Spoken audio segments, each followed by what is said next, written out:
Myst, the Book of Donnie continues with video 13 as read by the bathroom reader. I am covering for the Plurality Report, who is trying to become the next Phineas P. Gage.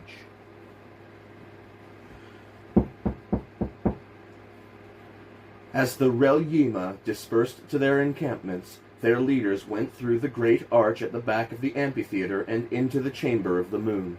Once water had tumbled in huge illuminated curtains from all sides of the great hall, but now those artificial falls were still, the curved surfaces of marble dull and dry.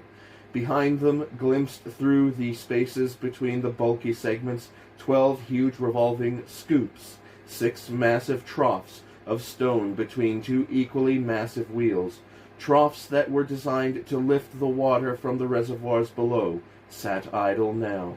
The thick ropes trailing from the wheels lay slack, the leather harnesses empty. Overhead, the moon, a huge shield made of glittering crystal, rested where its last journey across those illusory heavens had brought it, the fierce blue-white light of a powerful lamp shining through it onto the floor 100 feet below. But Atris barely noticed anything of this. As the great doors closed on them, he turned, looking to the child. "Uta, what were those words you spoke just now?" Uta, startled by Atris's request, glanced at Got, then tucked his head into his chest. "Got?" Atris asked, turning to the old man. "Those were lines from the Korok Jima. "The Book of Prophecies?" So it is sometimes known. "Your people seem to attribute some significance to the words." "Words spoken by sleeping tongues," Gat smiled. "The Donnie books of law seem to fit that description well, would you not say, Atris? Not to speak of the ailing child." "Most anything would fit," Atris shook his head. "Well, let us move on to more important matters." He stopped, looking about him at the small group who were gathered there. "Where is Emer?" "Gone," Hersha said. "I saw him leave." "Emer is quite a hothead," Atris said. "It might be best to have him watched." "You think him a danger?" Hersha asked. "He is a single voice," Gat answered. "He might be angry, but he will not challenge the word of the Relyema Council."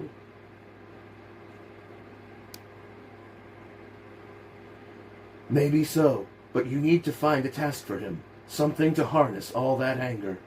"You could be right, Atris. We shall consider the matter. But tell me, these laws of yours, can they be adapted for the Relyema?" Atris smiled. "I have no doubt of it. Indeed, I shall begin the task at once, but I shall need help copying out the resultant passages. Are there any among the Relyema who could help us in the task?" Gat laughed. "Thousands. You think those lazy good-for-nothings, the Tarani, would lower themselves to undertake such hard and difficult work?" "Then I shall have my companions, Oma and Isel, help me make a suitable translation of the laws to be copied and disseminated." "And we shall appoint those among us who seem suitable to act as teachers of these new laws." Gat paused. "But there are other, far more pressing problems." "Food," Hersha said. "Food? But food is plentiful." "Now it is. But unless the fields are harvested, the fruit picked from the trees, and the animals tended to, then we shall very quickly have a problem. Since the sickness came, almost nothing has been done." "I see." Atris considered a moment. "And the problem is getting them to work again?" "Not at all," Badu said. "There is a will among the Relyema to work, but many have died, and without the stewards." "Our people feel lost," Gat said, "without direction. Oh, they hated and despised their masters, yes, and their masters' servants, but now that they are gone they find they also needed them." "I understand," Atris said, looking to Adra, who was strangely silent. "But that need will pass. They must be their own masters now, and we shall help them in that task. He paused. Each man knows his work, does he not? They do. Then that is what each will do. Gat frowned. But who will arrange it all? The Rel-Yima, eventually. But first they must return to their routines. Atris smiled. I know what you are saying, Gat. They need someone to tell them what to do. But it is not true, not entirely. They have only to act as if the stewards were still there, but unseen. There was surprise, then laughter at that. You mean pretend? Gat asked. Until a better system is devised, until real changes can be made. But you are right. These basic tasks must be continued, for without them, nothing will work. Then so it will be, Gat said, a beaming smile lighting his blind face. But what of the women? Women? There was a look of consternation on Atris's face. There are female Rel-Yima? Of course. Who do you think did most of the work in the great houses? The men, I thought. He looked to Hersha, who shrugged. I thought you knew, Atris. They have their own quarters, far from the men's quarters. Segregated, you mean? But the word meant nothing to Hersha. Atris looked about him, seeing things anew. And the two never meet? Never, Gat answered. And now? Gat looked away, embarrassed. It is difficult. More difficult than seeing and being seen. To even look at one was an offense for which a male Rel-Yima might die. Atris grimaced. It didn't. See? Atris said, breaking his long silence. Oh, it was the worst of it, Atris. Beside that, all other cruelties were bearable, but to break that bond, he shuddered. For that alone I agree with Emer. If I were Rel-Yima, I would hunt my people down until the last of us was dead. Yourself included, Aedra. Gat was staring blindly at Aedra, astonished by the depth of bitterness he had displayed. I was but barely better than my fellows. I did nothing to persuade them that they were wrong. You helped us, Aedra, Hersha said, reaching out and actually touching the Tarani. Aedra stared a moment at the place where Hersha's hand rested on his arm, then looked about him. Not a face condemned him. He closed his eyes, the pain he was feeling at that moment overwhelming him. To live such a lie, some days, it was unbearable. I understand, Gat said. But now that all is done with, and you, my brother, you must help us find a better way. Aedra looked at the blind man, then bowed his head. As you wish, my brother.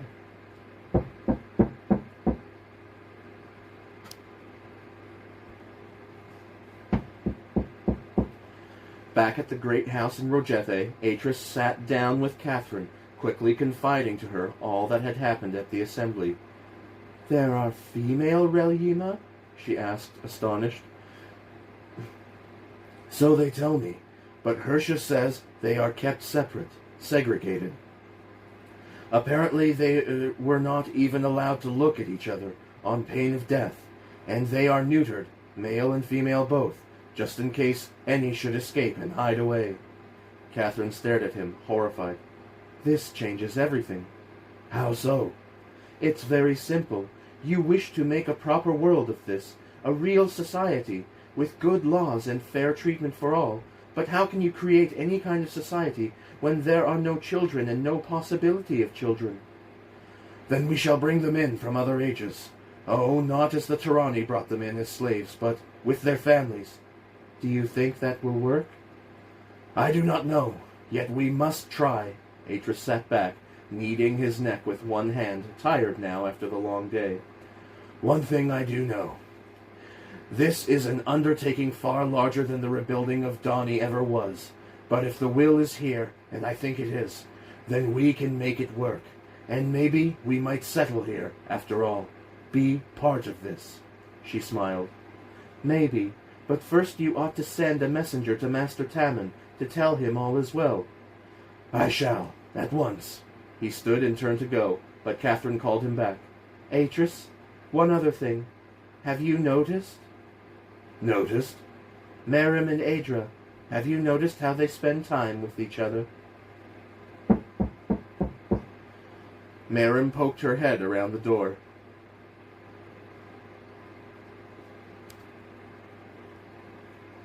So there you are. I've been looking for you everywhere.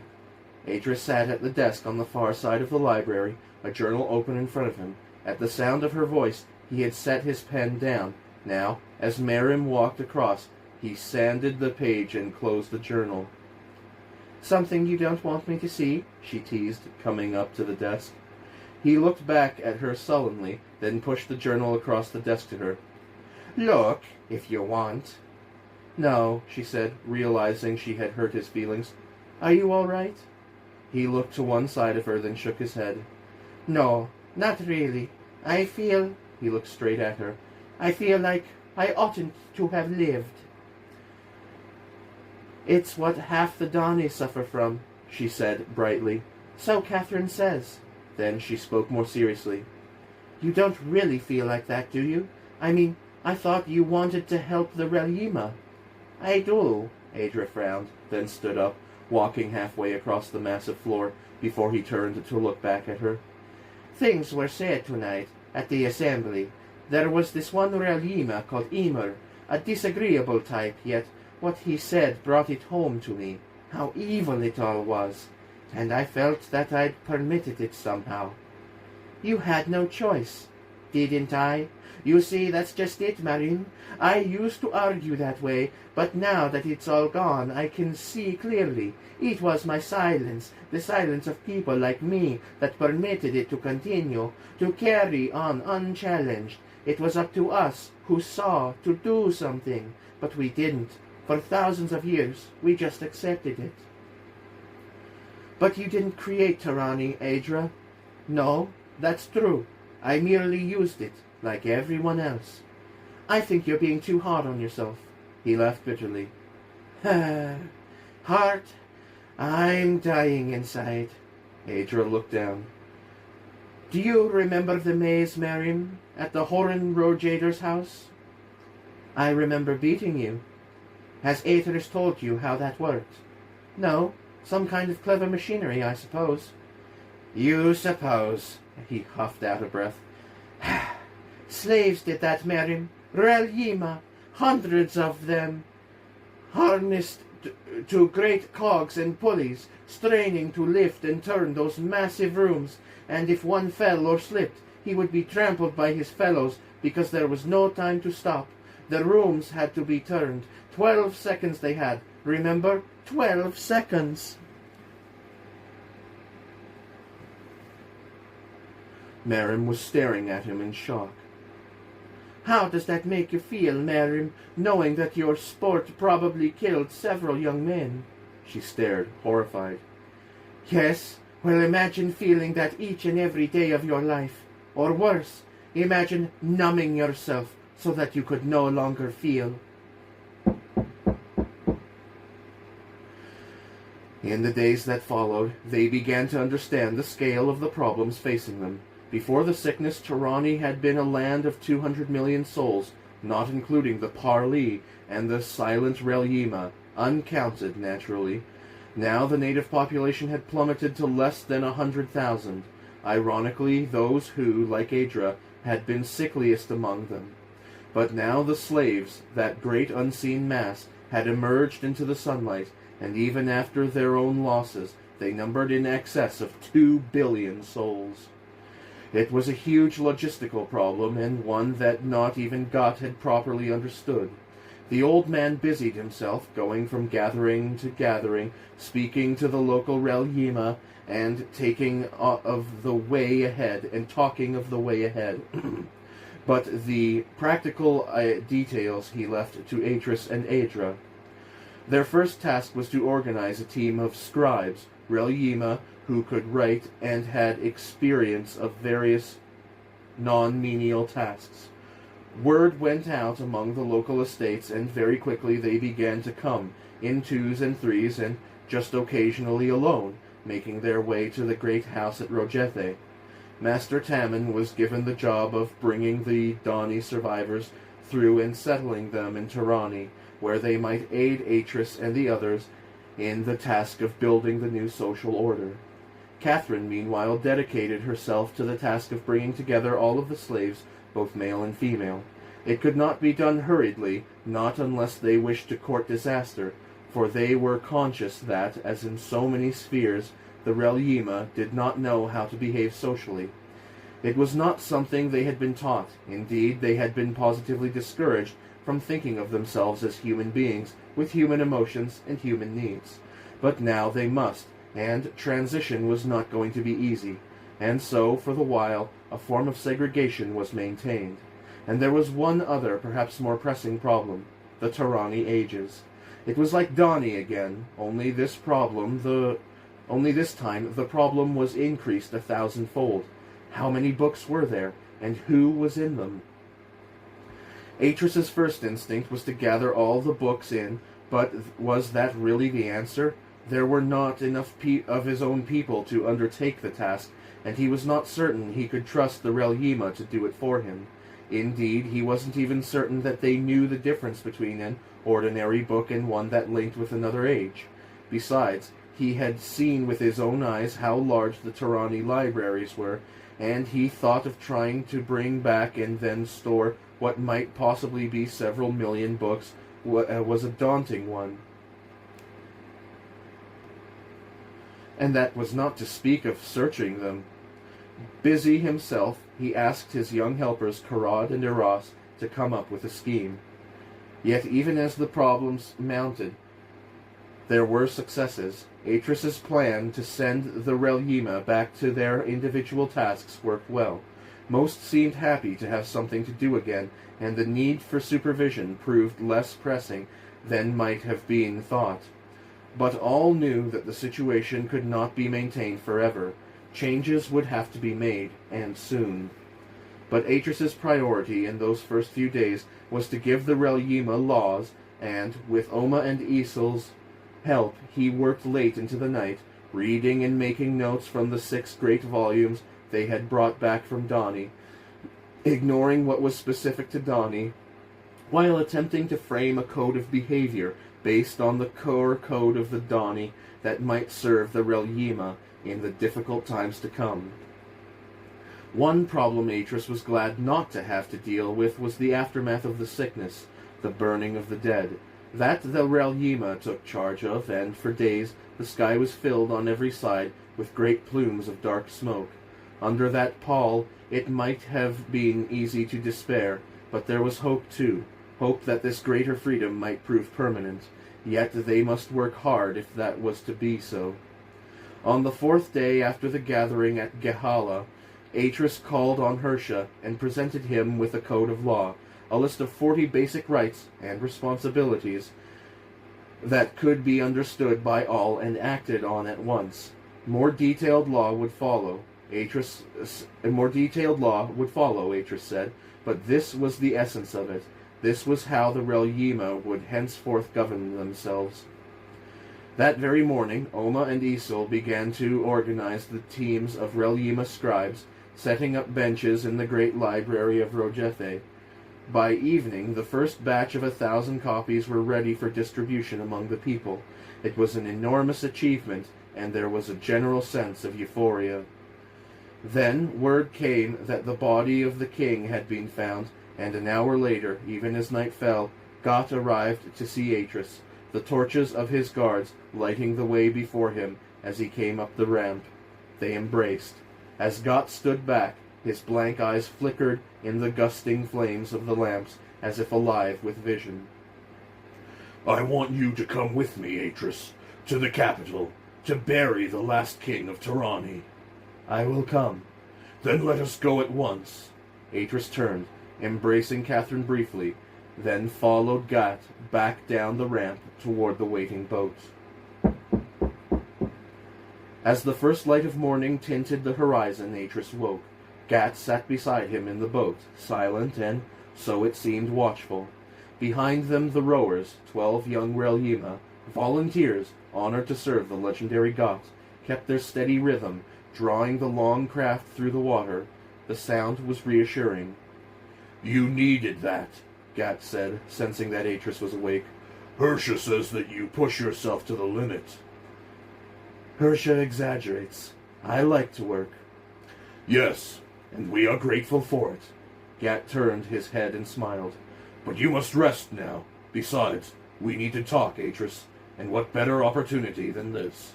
Atris sat up. Are you uneasy, Gat? A little. Oh, we are making real progress, but our greatest problems lie ahead of us, I fear. Your laws will help, yet it seems to me that simple habit is our greatest enemy.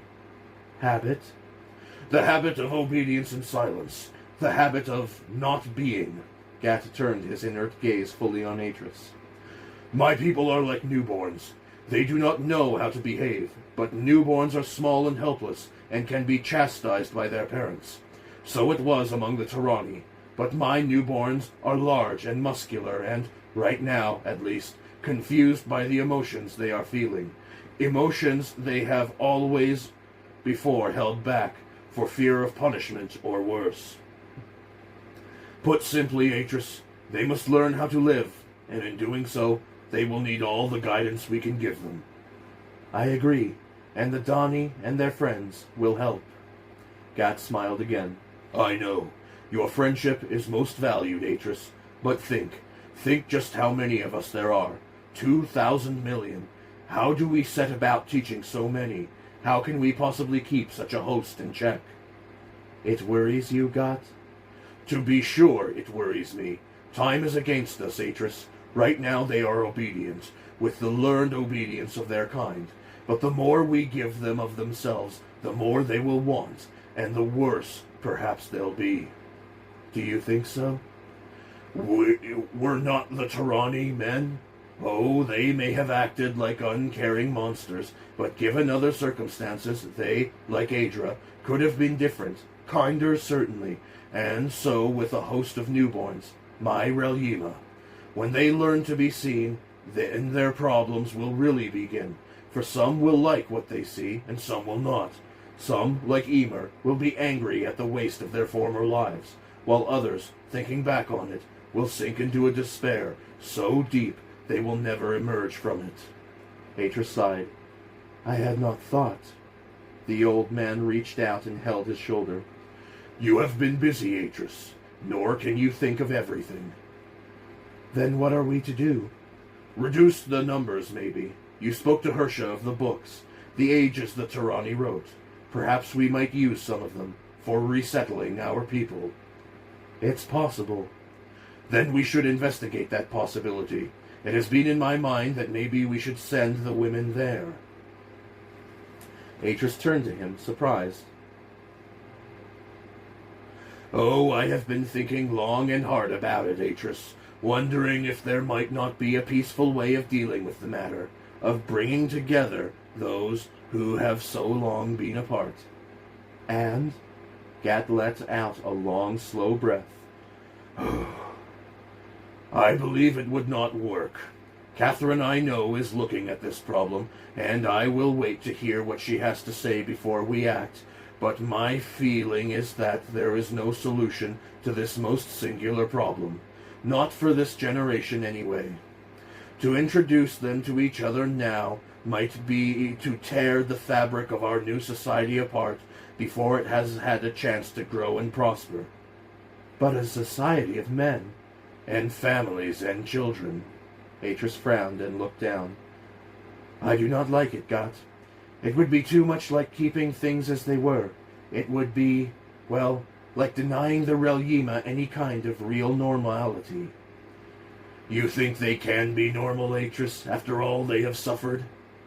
I believe that they should be given the chance to try, even if it ends in failure. Life isn't life without that risk.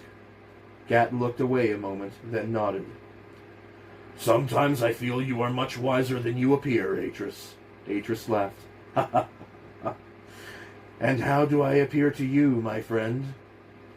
Like the voice of blind certainty itself.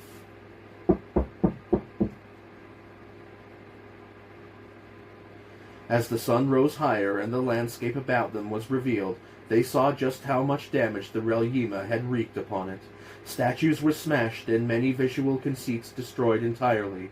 This surprised Atris, who had heard nothing of such activities.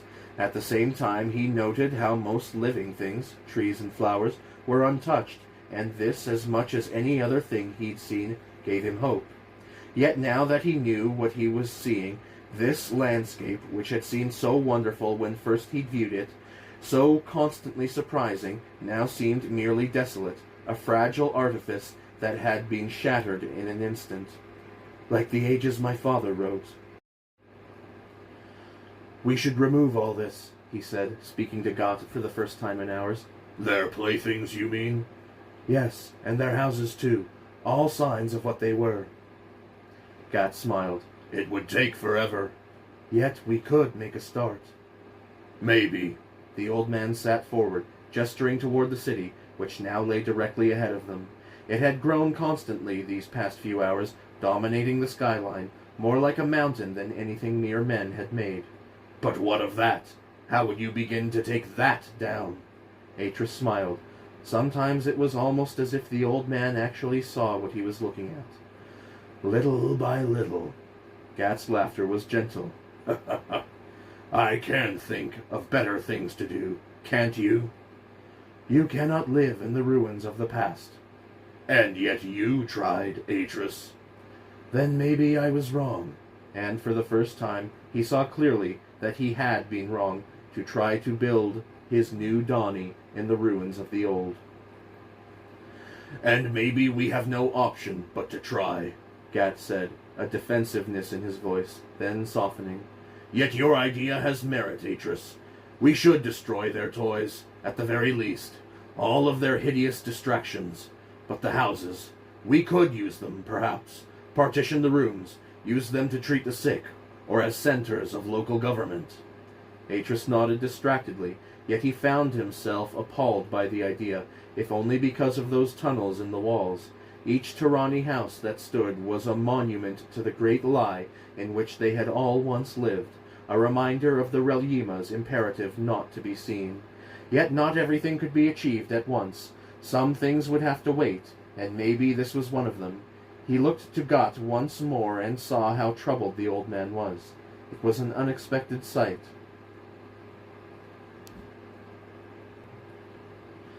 "Everything will be for the best," he said reassuringly.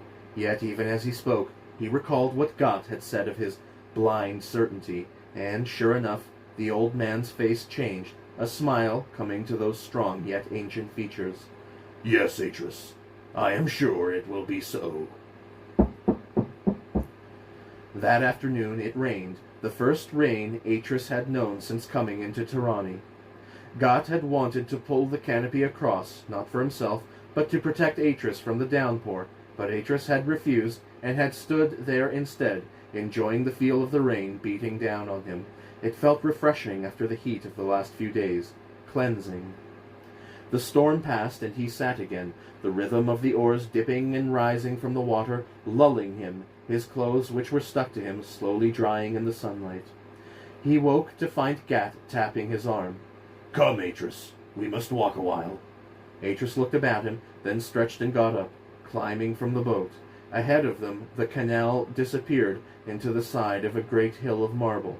From his previous journey, Atris recognized it as the beginning of the great system of locks that ended in Rojader's house. None of those locks worked now, for Gott had forbidden any of his people to place themselves in harness and lift the great weights that moved the water from one level to the next. And so they made their way on foot, climbing the long flights of steps that led up the side of the hill and out onto a great ledge of stone overlooking Rojader. Beyond the house another boat awaited them, fresh rowers already in place, and beyond that the city. Standing there, Atris found himself overwhelmed suddenly by a strange ambivalence. The house, the view itself, was truly magnificent. No understanding of the evil that lay behind it could take that from it. Yet how could such beauty, such a sure instinct for what was beautiful, coexist with such inhumanity? He followed Gat across, surprised as ever that the old man knew his way without his eyes, and as he climbed into the boat behind Got, he found his earlier doubts washed from him. It would work. They would make it work. And as Rojader receded beyond the surrounding hills, Atris found himself looking outward again, embracing the whole of that vast world in which he found himself involved, his mind beginning to formulate new plans for the Relyima, new schemes for them to carry out. The capital was silent, eerily empty. As they made their way up the great channel, at its heart, the young rowers pulling slowly, staring about them as they went, Atris came to understand just how completely Tirani was undone. Here nothing had survived. At the first appearance of the sickness, the Relyima had fled, leaving their masters to their fate. Weeds grew between the slabs of stone, encouraged by the recent rain. Already it looked unkempt, abandoned, the evidence of many fires, accidental or deliberately set, it was hard to say, blackening its once pristine whiteness. Badu and several of the other Relyima leaders met them at the foot of the great pile that was the royal palace, greeting them warmly in that place without warmth. "Are they all dead?" Atris asked, for it was like being in a giant mausoleum.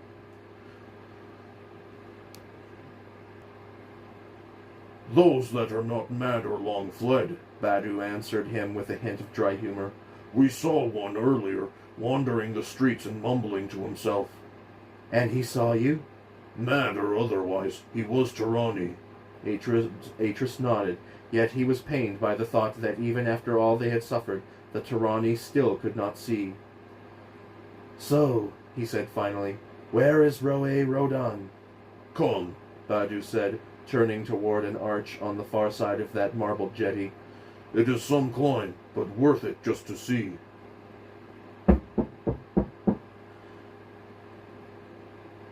Badu had not been joking. 1,000 steps or more they climbed, and still the stairway twisted through the rock.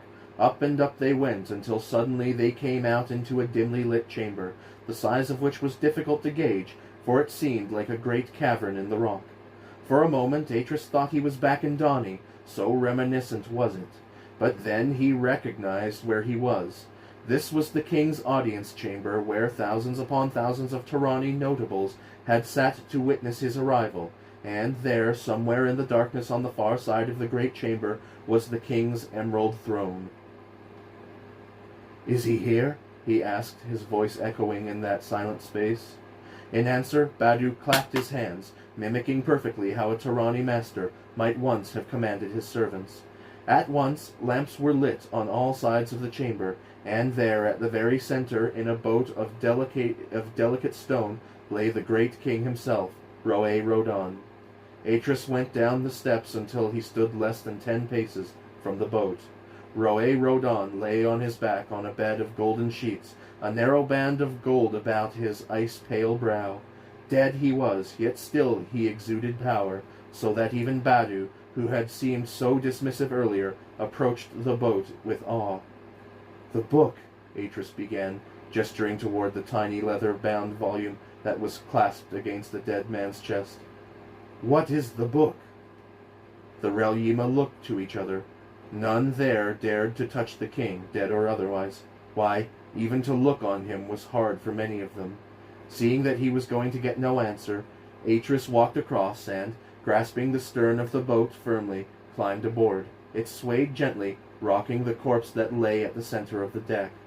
From this close, Atris could smell the sickly sweet embalming fluid, could see where the embalmer's art had worked its magic on that bloodless flesh.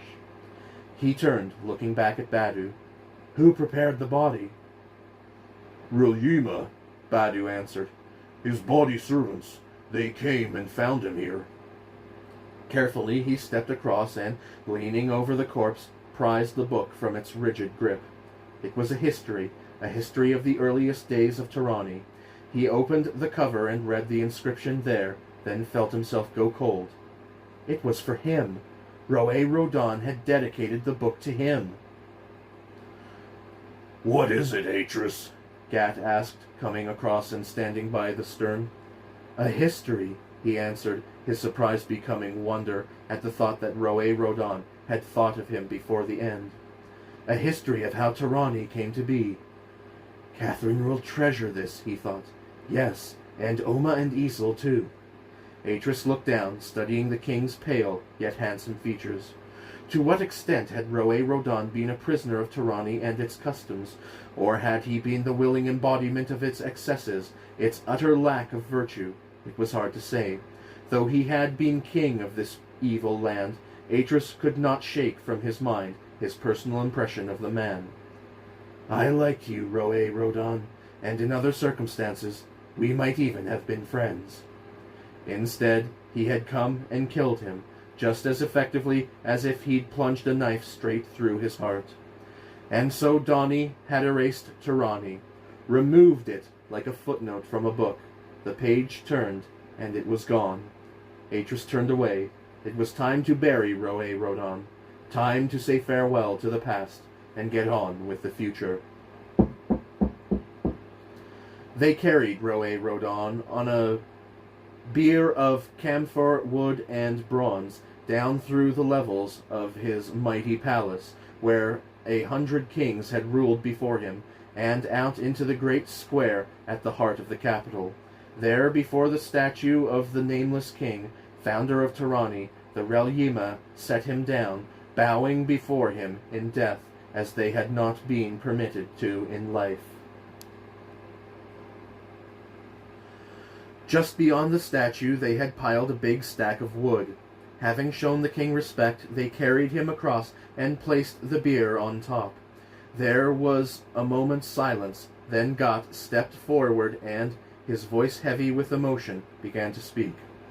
The chains that bound us are now broken, and we celebrate their passing, just as we honor the passing of the last king of Tirani. He paused, then proclaimed, Let no man henceforth be our master.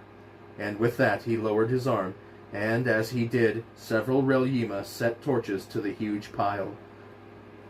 There was a moment's panic, and then the flames rushed up, catching with a roar a sudden brightness. The eyes of the unseen went to that, drawn to it, seeing how the flames danced about the king's body like servants attending to it, how they stripped it of its finery as if for sleep.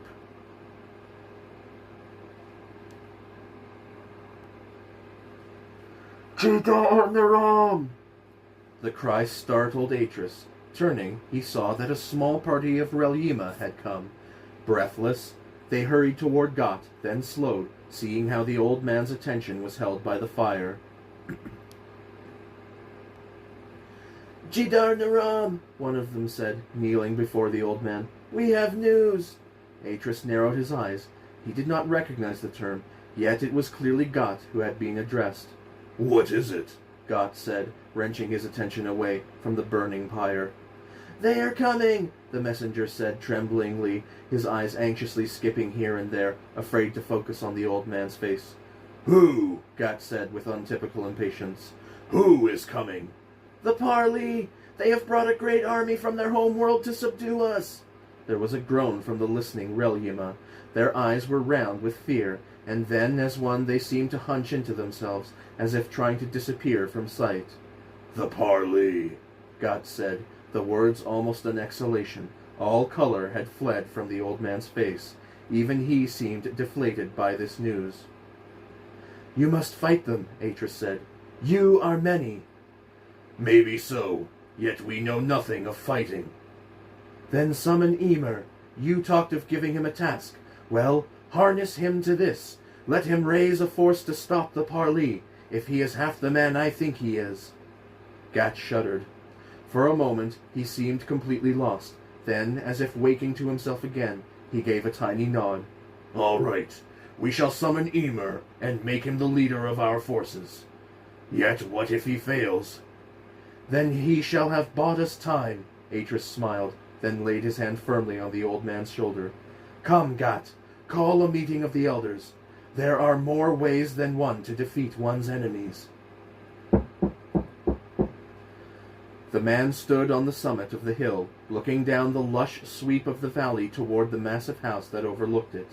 There, to the left of the house, at the center of the valley, a host of black-clothed Relyema were on the move across the fields, the front line cutting the stalks of the massive plants and passing them back to others, who carried them quickly to the side and deposited them in massive carts. But this was no harvest. Even from a distance he could see that the crop was unripe. The swath they were cutting merely a means of making quick passage across the land. Besides, just beyond that wall of stooping human bodies, a huge phalanx of parley, their red cloaks marking them out as distinctly as their silver hair, marched slowly in ranks, a great boat-like carriage at their rear, carried by 40 slaves. There was an ornate golden canopy, and, at the back of the carriage, an extraordinarily large chair, but whoever it was that sat in that chair was almost totally hidden from view. Only a pair of long, pale hands showed in the daylight, clutching the arms of a huge green throne.